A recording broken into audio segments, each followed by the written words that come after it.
naman natin, mga kababayan, ay ito. Ito. Ito ang maganda. Mga kababayan, etong si Jam Magno, mga kababayan, alala niyo po, etong sila Mike Defensor ay nanggulo mga kababayan at sila po ay nagrally, okay, dyan sa Cebu. Dahil sa kagustuhan nila magpapansin sa ASEAN. Mga kababayan, di ba may kinulong pa nga na kasama nila na si Jun Abines na ngayon daw ay nakapag-bail na, mga kababayan. Etong si Mike Defensor na ulbod, nariltok po ni Jam Magno, mga kababayan, at inilantad nito ang tunay na plano nitong si ang grupo nila Mike Defensor kung bakit sila nanggugulo sa Cebu. Oh.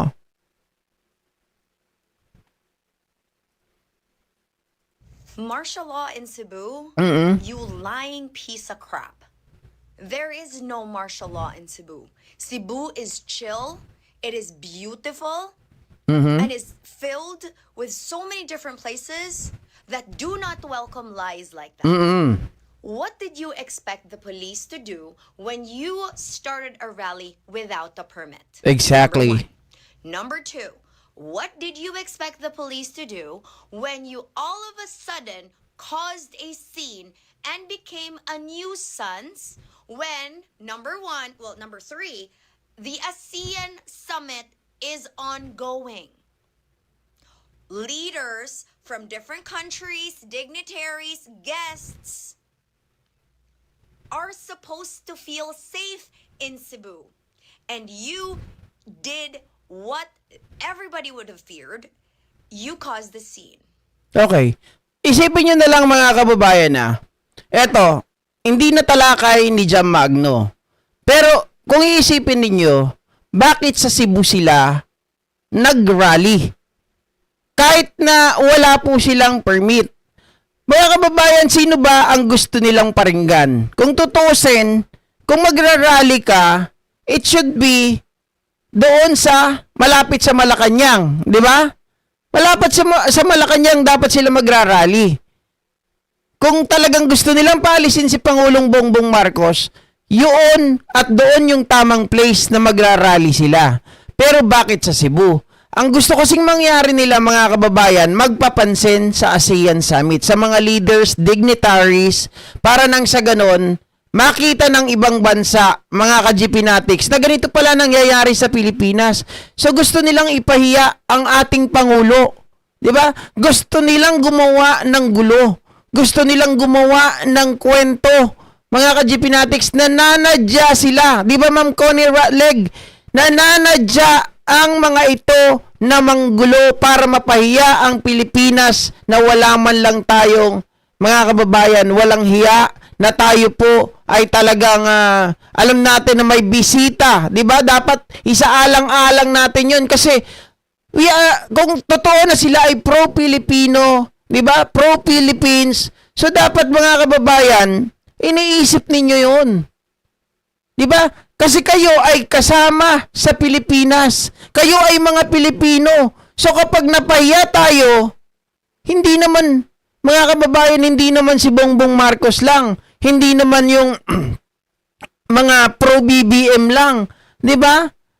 Siyempre, titingnan ito as a whole. Titingnan ito bilang Pilipinas, bilang isang bansa. Diyos ko, kakahiya kayo. I can't believe it. Now you're gonna say martial law. Pam Baricuatro, the governor of Cebu, asked you nicely that you could reschedule till next week. To next week. Where we have to keep up appearances, currently keep up appearances, because what part of the world doesn't know what's going on in the Philippines, Mike? What part? Diba? We're supposed to promote Filipino pride by hosting the ASEAN Summit. But what did you do instead? Siniraan mo ang Cebu. Cebu didn't do that. Cebuanos didn't do that. You did. You and the Cebuanos who participated in your... I'm sad because like one of them is my uncle. Not proud of that part, but his politics are his politics. And I don't blame him for that. Tama. But what I don't understand is that you could have chosen a different time to do what you did. But no. Be, anong kinalaman ng ASEAN leaders, be, sa nangyari kay PRRD? Like, seriously though, you expect they don't know? They don't care kasi hindi sila kasali. They don't wanna be a part of that. You know why? Because you are not doing this for Digong. And exactly, mga kababayan, ano ang magagawa din ng mga ASEAN leaders doon sa pagkakakulong ni Digong? Do they believe na kapag sila ay lumapit sa ASEAN leaders, ay may magagawa ang ASEAN leaders para si Digong Duterte ay mapalaya sa The Hague? No, it's not. 'Di ba? Walang magagawa yung mga yun. Mga kababayan, at ayaw nilang makialam. Unang-una, hindi po, kumbaga, mga kababayan, maraming mga problema yung mga yan. Diba? Maraming mga problema na dapat asikasuhin yung mga leaders na yan. Problema ng Pilipinas yung kay Digong. So, ang makakalutas lamang dyan, walang iba, kung hindi yung kanyang mga abogado. Yung mga abogado lang nila, marami naman silang pera, bilyones. Diba? Hindi nga lang natin alam kung saan ang galing or saan ang gagaling. You're not. I am buying your book. You are not doing this for PRRD. You are doing this for you. Why? Because you got a different boss. You have a different puppet master. Hindi ka tao ni Digong, Mike. Hindi ka tao ni Digong. Okay? The person that is actually loyal to Digong in Cebu, GovPam. GovPam. And look what she said. She asked for you not to do what you did today. Be, ang pag-uusapan sa ASEAN, be, matters within the ASEAN to promote the Philippines para naman lang, di ba, sa paggugulo nyo, mo, boss mo, mga anak ni Duterte, yan. Di ba? To showcase that despite all of what they're doing, maganda ang Pilipinas at talagang kayang-kaya mag-host ng event, pero hindi, kasi kailangan talaga manggulo kayo. So, proud kayo niyan. So, that is exactly what the DDS does, no? Cause a scene, do something, and then play the victim pag kinall out. Akala nyo hindi kayo nababasa ng mga taga-Cebu? Ang mga taga-Cebu hindi. Oo. Ang mga Bisaya, lalo na talaga sa Cebu, no. Hindi, sorry. Diba? Dignified yung mga yan. O tinan mo, nilangaw yung rally mo. Ilan lang kayong sumali? Kokonti na, nahuli pa. Kokonti na, may nakulong pa, di ba? Ayun, nag-bail. Di ko lang alam kung magkano yung bail ng mamang kalbo eh. Yung mama na mataas na yung kanyang mga GP Natics, di ba? Si June Abines, mataas na yung paliparan noon, malapit na. Hindi totoo, malapit na yan. Meron mga nagwe-wave na lang ng konti banda rito eh. Pero mataas na yung paliparan talaga noon. Ilan kayong sumali sa kagagawan? And what did you expect the police to do? Diba? Hug you? Hug you. Kasi diba, if you're doing it for Digong, edi sana, you chose a different time. You True. chose a time that you don't have to play the victim. Because if you want to be heard, if you want to show how corrupt the government is, that's not the way. That's not the way. What you are showing is how desperate y'all are because February 6 is coming. What you are doing is just an example of what the Duterte children will do just to get power. Alam mo, napapansin ko ngayon, marami yung talagang supporter ni Tandang Digong. Tapos yung mga ngayon ay mga supporter ng anak, yung mga siblings, di ba? Yung mga children ni Digong Duterte. Mukhang talagang mga kababayan, sila talaga yung magugulo eh. Kasi naalala ko yung sinabi ni Digong dati doon sa kanyang ex-wife, tapos doon sa kanyang apo, sabi niya na kung maaari, tigilan na nila. tumigil na yung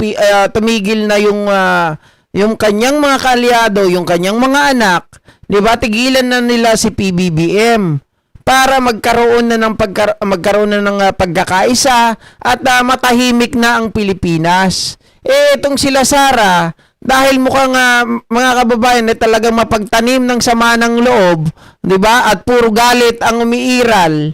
Kaya walang nangyayari dito sa Pilipinas. Patuloy tayo nagwawatak-watak. Nakaka-proud, no? Maging DDS. God!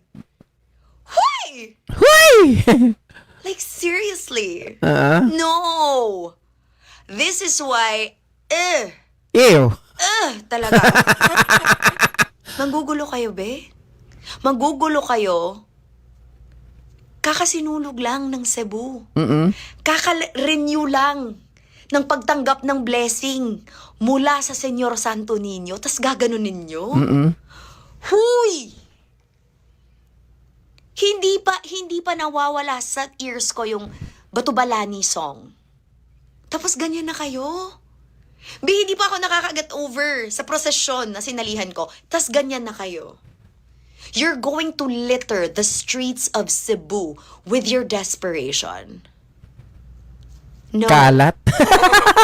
The people of Cebu love Rodrigo Duterte. There is no denying that. But not all. There's also no denying that.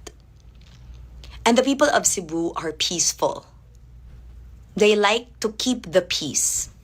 They like to be left alone in that peace. Kasi Queen City of the South, queenly. From the word. And then you litter it with your politics. Diba? Tapos yung kaalyado nyo, yung governor, na hiningi sa inyo yung pabor na sana wag man lang, tulong na lang. Kasi if you're doing it for Digong, stop using that bullshit. Because the only one that can help Digong right now, honestly, not all of your bullshit. Only Kaufman can. Only his... Di ba, mga kababayan, tama ako ng sinabi kanina. Di ba? Ang tanging makakatulong kay Digong Duterte, yung kanyang abogado, si Kaufman. Walang iba. Sino makakatulong dyan? Kung ayaw nyo na kay Kaufman, kung plano nyong alisin, di ba? Kung plano nyong alisin dahil sobrang hina, pero hindi pa rin kayo ang makakatulong. Yung magiging abogado or yung kasalukuyang abogado ni Digong talaga makakatulong sa kanya kung tama ang ginagawa. His legal team can, not even his children. Oo. Okay? Kung hindi ka abogado ni Digong, wala kang tulong maigagawa kahit pa umiyak ka ng dugo. Kahit pa Okay? Tumain ng dugo. There is no helping him. There is no amount of causing a scene and asking for attention from the ASEAN leaders. They don't give a fuck. They don't give two fucks, Mike. And then now, ang ginawa mo, siniraan mo pa yung Cebu. You get what I mean? Siniraan mo ang Cebu na hindi deserve ng Cebu. Hindi deserve ng Cebu yan.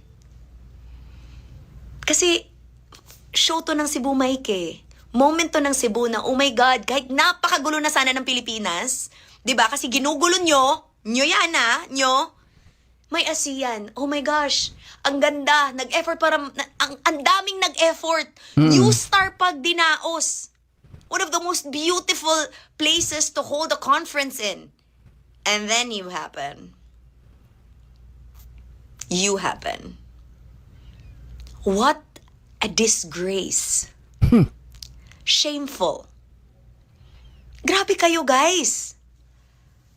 And remember shit like this is the reason why Digong is gonna stay in the ICC.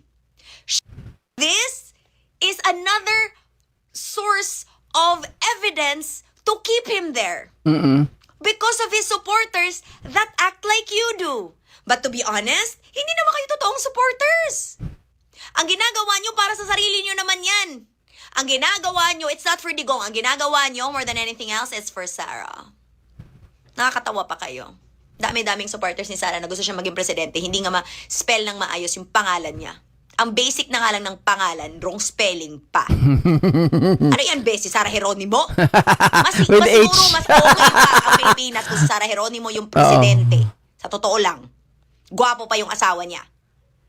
Di ba? So, come on, guys.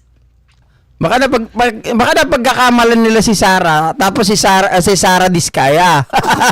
si Sara Diskaya may H eh. Si Sara Geronimo may H din, di ba? Pero si Sara na Duterte, walang H yun. My goodness.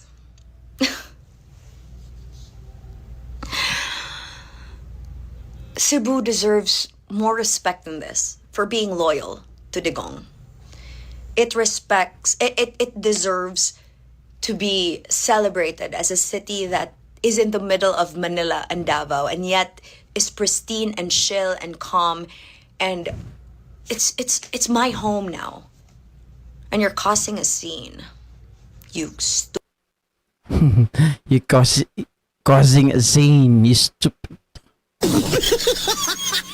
Mga stupido daw kayo, sabi ni Jam Magno. Hoy, Mike Defensor. Tama nga naman yung mga patutsada ni Jam Magno sa inyo, 'di ba? Nakakahiya kayo, sobrang nakakahiya kayo kasi maraming paraan para ipakita ninyo na kayo ay tumutuligsa sa gobyerno. Hindi yung merong isang malaking event na gusto nating lahat para ito ay, 'di ba, alam mo, i-flip, 'di ba? Ipagmalaki ang Pilipinas sa buong mundo. Guguluhin nyo pa dahil lang dito sa inyong ambisyon at dahil lang dito sa mayroong amo kayo na nagtuturo. Sige, manggulo kayo doon. Kasi nandun yung mga ASEAN leaders. Wala namang magagawa yung mga ASEAN leaders. At what the heck, mga kababayan, ano ba yung tawag dito? May pakialam ba sila sa nangyayari sa atin? Ang matters doon o ang pag-uusapan doon that really matters, yung mga kababayan, yung pagkakasundo ng mga ASEAN leaders, ASEAN territories, 'di ba? Kung paano nila ito papalawigin, kung paano nila ito papayabungin, hindi yung problema ng isang bansa. Dahil lang, mga kababayan, ayaw nyo sa presidente dahil may sarili kayong ambisyon. Wala sa politika, hindi makikialam ang ASEAN. 'Di ba? Wala silang pakialam doon kasi sa ating problema 'yun eh.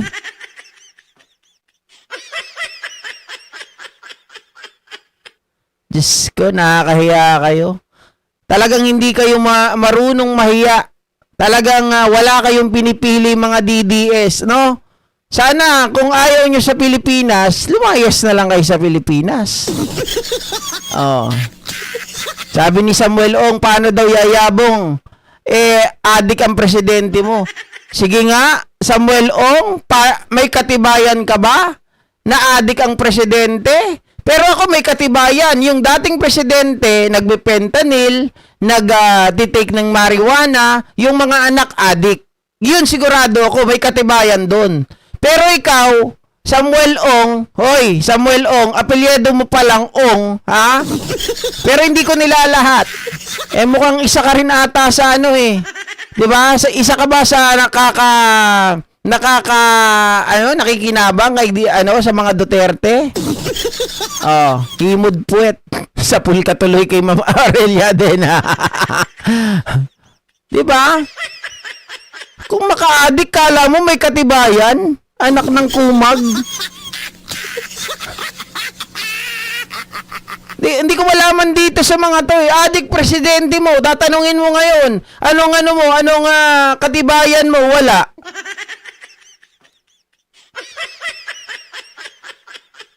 Di ba? Nakakabuisit yung mga ganyan. Wala man lang argumento. Puro na lang adik ang presidente mo. Okay. Anyway, mga kababayan, usapang adik. Total, napag-uusapan na yan. Eto na. Mga kababayan,